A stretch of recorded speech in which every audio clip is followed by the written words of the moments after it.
गोरे गोरे गोलिया चुमेला कौन हो बोलिया जिया के मुआवे हाय हाय होटल ललिया है। अरे चल अरे आओ ना। गोरे गोरे गोलिया चुमेला कौन हो बोलिया जिया के मुआवे हाय हाय होटल ललिया है। खूबे नाचा तारुआ के मोतिहारी सिगरेटो से जोड़ जाए सारी इज्जत जी होती पछाड़ी ना गोरखी सिगरेटो से जोड़ जाए सारी ए बाबू साहब होती पछाड़ी। अरे कौन है डार्लिंग डोंट टच मी। सिगरेटो से जोड़ जाए सारी ए बाबू साहब होती पछाड़ी। खूबे नाचा तारुआ के मोतिहारी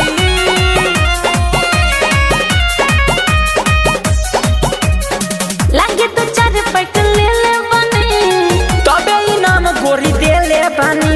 अभी बची हूँ कतना खइले हो खबू अभी लागे तो चार पैक ले ले बने तबे इनाम गोरी दे ले बानी। अरे जा काहे बुझेलू हमके अनहरी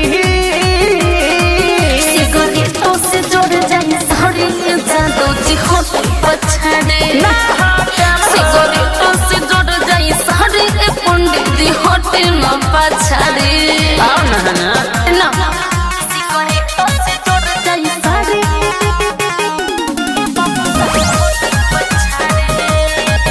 खूबे नाचा तारुआ के मोतिहारी सिगरेटो से जोड़ जाए सारी सज समर के आयल बने एही से हम पागल आइल बनी। मैं बहुत अच्छी लड़की हूँ तू न हो हम ना नहीं आए ना सज समर के आयल बने एही से हम पागल आइल बनी। कृष्णा ससी देखेला निहारी सिगरेटो से जोड़ जाए सारी याद जी आई होती देखा तेरी पछाड़े माता कानून खोल ना सिगरेटो से जोड़ जाए सारी कुशवाहा जी होती पछाड़े चला ना बसवारी में गोरे गोरे गोलिया चुमेला कौन बोलिया जिया के मुआवे हाय हाय होटल ललिया खूबे नाचा तारुआ के मोतिहारी